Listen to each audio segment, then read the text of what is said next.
Well, thank you very much, Angie. It is a great time to talk about these issues because these are very important to the church and to our pastors. And so I look forward to spending the next 30 minutes talking about some of these critical issues. I want to start by talking about what I think is really the most important thing. And if you don't mind, I'll just go ahead and jump right in. All right. Churches should be preparing and have in place a spending plan. A lot of you call that a budget. I like to call it a spending plan. When I talk to my wife about a budget, she doesn't like to hear that term a lot.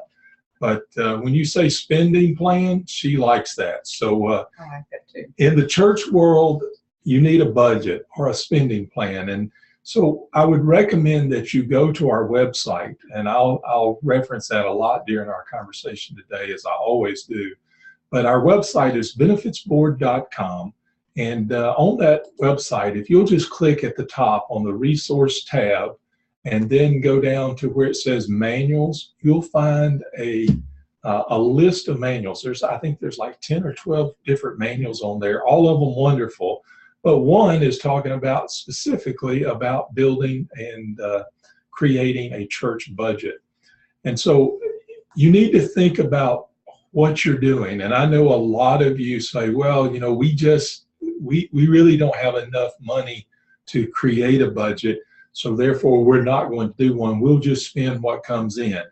And that's a really scary place to be in, because what you're going to find, and what most of you know who've been in the church world for a while, is that your monthly income as well as your monthly expenses are not, they are not flat line across the board. So you don't spend $1,000 every month on expenses. Some months may be, to use a simple example, some months may be $500 a month and some months may be $1,500 a month. So you have to, and your income is the same. It will vary and fluctuate. And most churches live for December. And the reason for that is that because on most church budgets, December is the biggest month for income. And that's because a lot of people are giving at the end of the year so that they can get a charitable receipt from the church. And we'll talk about that in a second, because that is one of the final issues that the church needs to be looking at even now for finalizing out this year. So number one, get a budget for the next year. You need to estimate your income. You need to estimate your expenses. Now, I will go ahead and tell you, and the budget documents and the manual tells you this, but you're going to spend about 90% of your time in your developing your budget or your spending plan dealing with just your expenditures. And I generally recommend that you start dealing with the expenditures in your budget first. A lot of people say, well, we're going to have this much income and therefore now let's figure out how to spend it. What you really need to do is start the opposite way. What are our fixed expenditures, and then what are what I would call soft expenditures? Your fixed expenditures are going to be things like, you know, your mortgage payment. They're going to be the light bill, utility bills. They're going to be payments to the pastor for compensation. And then there's a lot of things in there that maybe don't have to be spent in a particular month. That you may be able to delay buying, for instance, Sunday school literature or something of that. I guess they still buy Sunday school literature. I think some do. But you may be able to delay that from one month to the next to help with your revenue stream. But the one thing I always tell people about church budgeting is it is so critically important to have a church budget, because the times that you have the greatest expenses will be the times that you have the least income. Right. That generally is like February. Regardless of where you live in the country, your electric bills, gas bills, oil bills are going to be higher in February. And generally that's when people are staying at home from church because it's too cold to go to church. So you need to be prepared for the Februarys of your budget year. And so not to spend a lot more time on that, but just go to that resource, go to the budgeting manual. Again, benefitsboard.com, click on resources, click on manuals, and look at the budgeting manual there to start the process. You need that budget in place prior to the first of the new year. Absolutely. It wouldn't do you much good to start halfway through your year with your budget and try to catch up. No, and again, that brings us to the issue. A lot of churches are already into their fiscal year, and they don't have a budget. But even if you're in a fiscal year situation, start a calendar year budget. You can start budgeting of what your income is going to be. Get it out there, get it done, regardless of how big or how small your church is. If your church is only 20 people and you're taking in $1,000 a month, you need a budget greater than a church that's bringing in $3 million a year. Well, so church budgeting is number one, the number one thing churches should be focused on at the end of the year. So that being said, what is the number one thing that pastors should focus on at the end of the year? Well, if we say budgets for churches are number one, the number one thing for pastors is to make sure that you have a viable housing allowance resolution in place by the church. Now, some of you live in parsonages. That's wonderful. But again, you still owe Social Security and Medicare taxes on the value of that parsonage. If you are receiving a housing allowance, then the church needs to pass a resolution designating a portion of your compensation as a housing allowance. Now, there's a world of ways to write these resolutions, and we have some of those available on our website.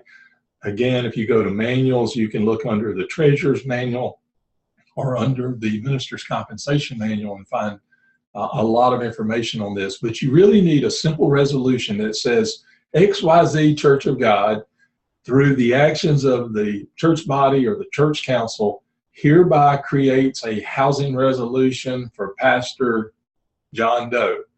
And the church agrees to designate $1,000 a month, or whatever that amount is, each and every month to secure and maintain his ministerial residency.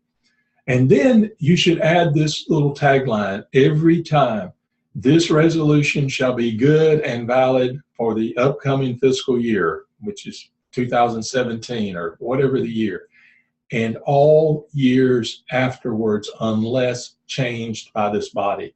And what that means, that little sentence means that if you don't, next year, if you forget to have a housing allowance, at least the housing allowance resolution for that year continues over each and every year going forward.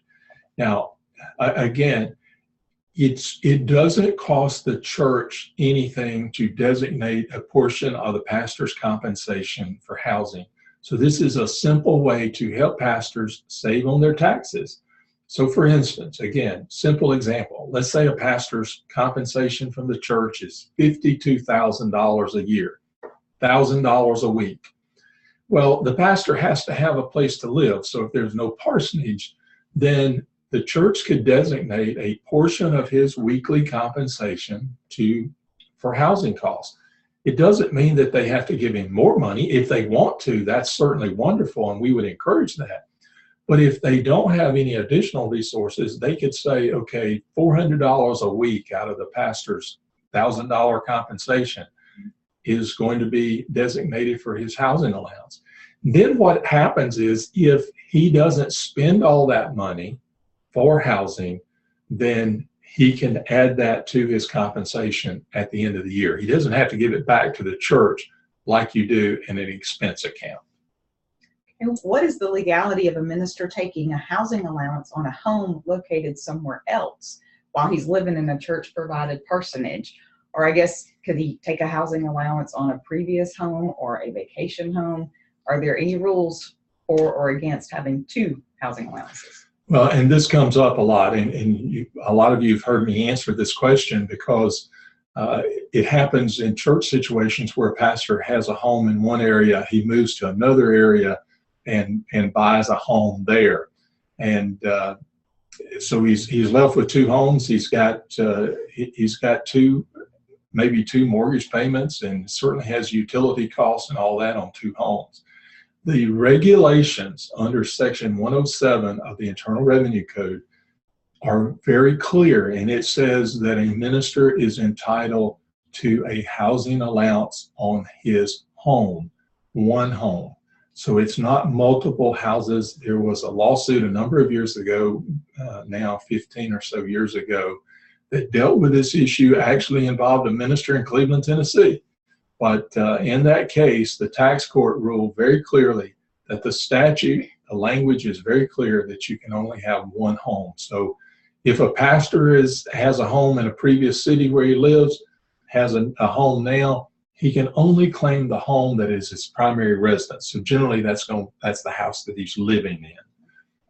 And I know when we talk about the housing allowance, and let me just jump in and say this, there has been a lot of discussion recently over the last year or so about whether the housing allowance stays. And there's some concerns that the housing allowance might go away. And as we're here at Christmas time, we like to think about giving, not taking away. But with a housing allowance, this is something that is of a concern to us. Back in April of 2016, a case was filed in a federal district court up in Wisconsin to challenge the constitutionality of the ministerial housing allowance.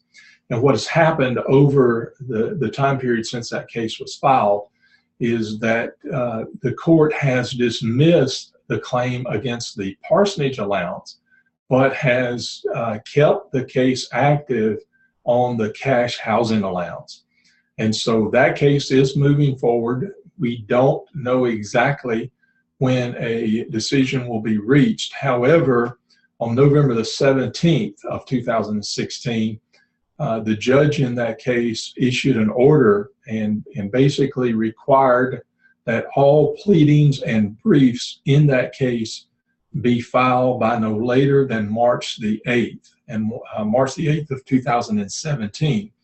So we are pretty confident, based upon the order, that there will be a decision shortly after that, because in her ruling, the judge basically said that after that March the 8th date of 2017, she would make a determination at that time if a trial would be necessary. And this is actually the same judge that previously ruled against the housing allowance. And so we are anticipating that she will not call for a trial, but that she will issue a ruling at that time. It doesn't look real hopeful, but we are staying very actively involved in that case, and we'll be filing a brief in support of the housing allowance. And I'm sure that you will keep us informed as this moves forward. We will. We will certainly keep everyone informed. We have a question from our participant. It says, if we are working on the housing allowance for our pastor, should we also take a look at his designation expenses, or is that something we don't need to worry about every year? Well, again, housing allowance number one, and then designating expenses is number two. And this is where we talk about accountable reimbursement. And again, I would refer you to the website, to the Treasurer's Manual, and to the Minister's Compensation Manual. It is critical that a pastor have an accountable reimbursement plan to take care of his expenses. And again, if I go back to that example I used earlier, the $52,000 a year, $1,000 a week, and I understand that everybody doesn't make $1,000 a week. I just use that example because it's easy math for me, okay? So if we say in that example that the pastor is going to have $400 a week as housing, then he's got expenses as well. And the big expenses are generally mileage for most pastors. So he may want the church to designate a portion of his compensation as expenses. And he just needs to prepare a documentation that shows what he anticipates those expenses to be. Again, we have forms available on the website to help you do that. But the big costs generally are going to be mileage. And now I will just, some of you may already know, but the IRS just announced what the new mileage rate is going to be for 2017. This year, in 2016, the mileage rate has been 54 cents a mile. In 2017, it actually goes down to 53.5 cents a mile. So for every mile that the pastor travels, if he travels 100 miles, again, simple example, then he's entitled to $53.50 for that. Now, this came up in a question that I was asked in anticipation of this webinar today by someone just recently, and they said, well, our pastor is submitting mileage, but we're also paying for his gas. If you do that, and that's wonderful if you do it, but the problem is one or the other has to be cash compensation to him. So generally the easiest way to deal with that is if the pastor submits 100 miles, but the church pays for $30 worth of gas in his car, is the mileage, the $53.50 would be payment for the mileage, but the $30 worth of gas is actually cash compensation to the pastor. So that gets added to his salary. You can't take both, I guess is the simple situation. It's back to the 2 housing allowance. You can't take 2 housing allowance. We've kind of jumped back and forth between churches and pastors. So let me go back to churches now. Are there any other things that churches should be preparing for at the end of the year? Oh, There's a long list. There's a long list, a long list. Excuse me. The number one thing, and I mentioned this earlier, is that the churches should be prepared to issue charitable receipts at the end of the year. The charitable receipts are basically saying to your parishioners, the folks who attend your church, this is how much you contributed this year.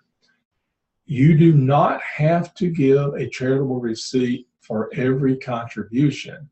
However, you must give a charitable receipt for any contribution that is more than $250. Now that's not cumulative. That is $250 for the year. So if there is one contribution of 200, and let me make sure I say that again, because when I just thought about what I said, it didn't sound right. But let's back up. If I gave $249 every week to my church could give me a receipt that says whatever that amounts to. Art Rhodes gave $10,000 this year. It does not have to be itemized. However, if any one Sunday I give $250 or more, then it has to be itemized on January the 14th, $250 tithe. It has to be set out that way. And that person cannot claim a charitable receipt for any, or charitable contribution for any contribution over $250 if they do not have that paper from the church in hand when they file their tax return. So I know a lot of churches just use that. They calculate up how much everybody is given for the year and they say, thank you for your contribution of $10,000 this year or $5,000. You can do that as long as not one contribution is more than $250. If any contribution is more than $250, that has to be separately line itemed and itemized. And that has to be provided to the taxpayer prior to the end of or by the time that they file their tax returns. Now, speaking of tax returns, the IRS has just announced that for 2017, they will begin accepting tax returns by January the 23rd, I believe is the date. So churches should be very cautious in trying to get out this information to their parishioners, to their attenders as soon as possible so they can meet that date. Now, the other item that I would mention outside of the charitable receipts, and this always comes up when we talk about charitable receipts, is, well, what kind of records do we have to maintain? And a lot of churches have rooms full, not just file cabinets, but they have rooms full of tithe envelopes that they've been saving since Grandma Sally gave 50 years ago. And the question is we run out of space. What can we do with this? Can we throw these things away? And what I would suggest is that you develop a record retention policy. Again, on our website, under forms, you'll find a standard record retention policy that a church could adopt if you so choose. But what I say on tithe envelopes is that when you send a charitable contribution list to a participant or to a member of your church, you should list, again, I recommend that you list every contribution, whether it's $5 or $500, you list it by week. If you're tracking that, it's just as simple, and most accounting softwares software programs will allow you to do that. You just provide a total list of all the contributions. The other interesting thing, and this is just a side note, I would encourage churches to do that more than one time a year. Send those things out at least twice a year or every quarter, because people think that they give more than what they actually do. And when they see that list, if they only get it at the end of the year, they go, my goodness, I should have given more, but you didn't give them a reminder of that. So I would encourage you to do that sooner rather than later. But in that record retention policy, you should include, or on that charitable receipt policy, you should include a statement that says all the contributions listed on this page were taken from your checks, tithe envelopes, and other modes of giving, whether that's electronic giving or whatever. Those documents, source documents, will be destroyed in 90 days or some time period. Give them plenty of time. If you have questions concerning these contributions, please contact our office immediately. What that does is it puts the person on notice that you are going to destroy those tithe envelopes. And don't, on the 91st day, don't go out and have a bonfire of the tithe envelopes, but a reasonable time afterwards.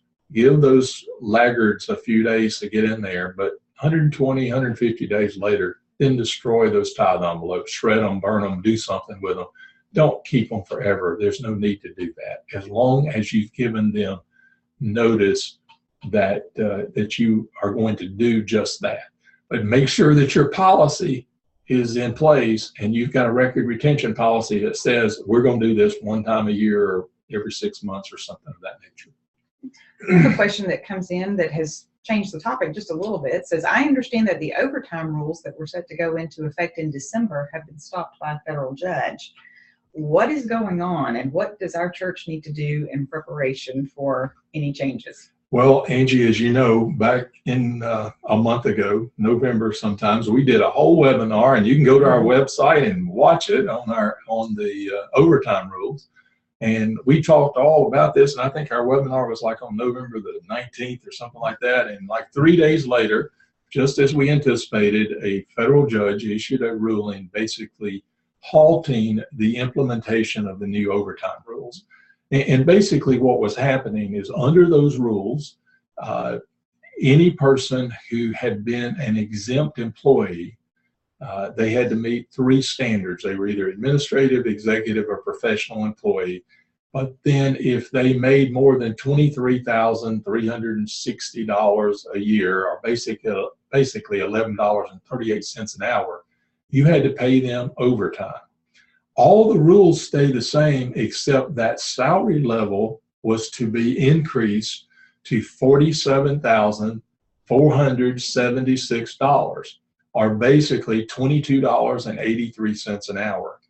And so under this proposed rule that was to have taken effect on December 1, 2016, you were required to pay anybody overtime that worked more than 40 hours in any 1 week that made less than that $22.83 an hour. Now, this federal judge has issued an order. It's a preliminary injunction, which means that the judge at any moment could change his mind and lift the injunction. It is not a permanent injunction. It's preliminary. And he could allow these rules to go into effect. They are still active. I don't want anybody to go away and say we don't have to worry about these anymore. There has been an appeal filed to the Fifth Circuit Court of Appeals, and they will hear this case. However, it is not expected to be heard until probably February. So there is anticipation that maybe the new presidential administration may change that ruling before the court rules. So we'll just see what happens, but you need to stay very attuned to this issue as we go forward, because the overtime provision is still out there. It hasn't gone away. It's just been halted by this preliminary injunction. Our question. And again, I hate to, sorry to interrupt you. I hate to come back. We spent a whole 30, 40 minutes talking about this, and now one fell swoop, it gets taken away. Sorry to interrupt. No problem. problem at all. We're kind of jumping all over the place with our questions here. But in maintaining employees' files, what required documents must a church maintain to be compliant in case of an audit? Well, I'll just talk about three things real quick because I know we're running out of time. Number one, if you have employees, you must have a W-4 on file for them. That tells you how much you withhold. The other thing that is critically important, and a lot of our churches do not have, is a I-9, a form I-9. A lot of you are very familiar with a W-9, and that's used to get people's identification numbers, social security numbers, to give them a 1099. But a form I-9 is critical that you have in place for every employee. It basically is a document that the Immigration and Customs Enforcement Agency provides that says, I'm a legal citizen. I am entitled to work here. I'm either a permanent resident, I am born and raised here, or I have a green card. It is basically stating who you are. The other information you need, of course, outside of a W-4 and I-9 is you need to have verification of the person's social security number. And again, that verification needs to be more than the person just telling you what the social security number is. They need to have that on file, a copy of the social security number or something of that nature. I have to produce mine every year to our chief financial officer. She's known me for 20 years, so. Can't be too safe, can't be too secure. Okay, we have a question from a participant on posters for the workplace. The person says, are there any labor law posters that are required to be posted in a church's workplace? I used to order all-in-one posters for my secular employer. As a church, what are we required to post, and is it different from the corporate world? It is not different from the corporate world. You must post the minimum wage posters, but don't go out and pay $19.95 for one or $19.99 or something like that, which you are all getting a lot of emails and other things about. You can go online and print those out on one page and put them up on your bulletin board. That's all you have to do. It's that simple. Don't be taken in by these folks who are charging you for something that you can get free. Okay. Switching topics again. I know you We're recently, going quick now. We are. We're trying to get through. We're running out of time. I know you recently put out an article about the changes regarding W-2s and 1099s. What do you need to tell us about that? Well, go to our website and check this out, because you have to issue 1099s and W-2s by the end of January. Used to, if you were filing those in paper form, you had until the end of February, and if you were filing those with the government electronically, you had until the end of March. The law has changed. You must now file your 1099s and W-3s. It's actually with your copies of the W-2s with the Social Security Administration and the IRS by the end of January. So everything has to be done by January. As I mentioned earlier, you have to file your filing season for taxes opens end of January. The reason for this switch is to make sure that everybody is getting this information in there as quickly as possible so that they can see what they're actually earning. Okay. Now, I know we're running out of time. Do we have time for your top 10 list like you gave us last year? I'm gonna go through my top 10 list real quick. Number one, I've already talked about a lot of these. Make sure you got a church budget in place. Make sure, number two, that you've got a housing allowance in place for your pastor. Number three, create an accountable reimbursement plan. I've already talked about that. Number four, already talked about this, but make sure that your charitable receipt information is ready and that you're ready to do that as quickly as possible after the first of the year. Number five, haven't talked about this, but remember that contributions must be delivered to your church in 2016 to be claimed as a charitable contribution in 2016.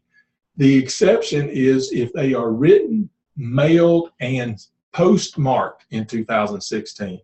So if they're not, we know that this year, New Year's is on Sunday, but if you date your check for December 31st and you give it to the church on New Year's Day, it's going to count in 2017, not in 2016. It has to be given to the church and received by the church, or it has to be mailed, had to be written, mailed, and postmarked before the end of 2016.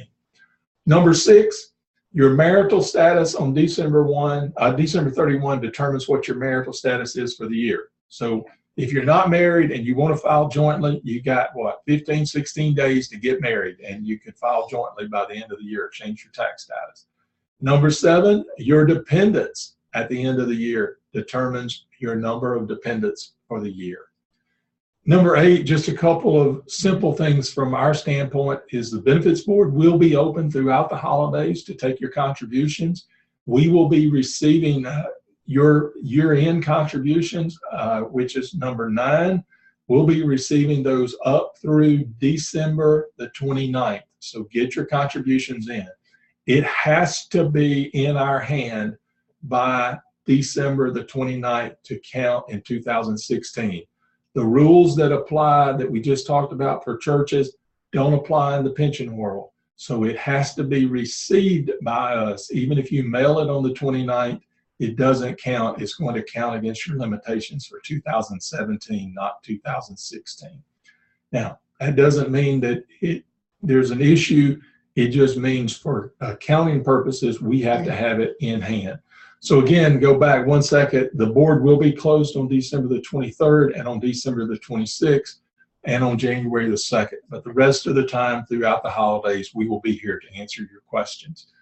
And then number 10, we hope you have a wonderful Christmas season and a blessed New Year. And with that, I'm sorry we went over a few seconds, but God bless you. Merry Christmas and Happy New Year. Thank you so much. Thanks for joining us. Couple things. There's a lot of information, but 2 things to take away. The website has a wealth of information, benefitsboard.com. You can find anything there.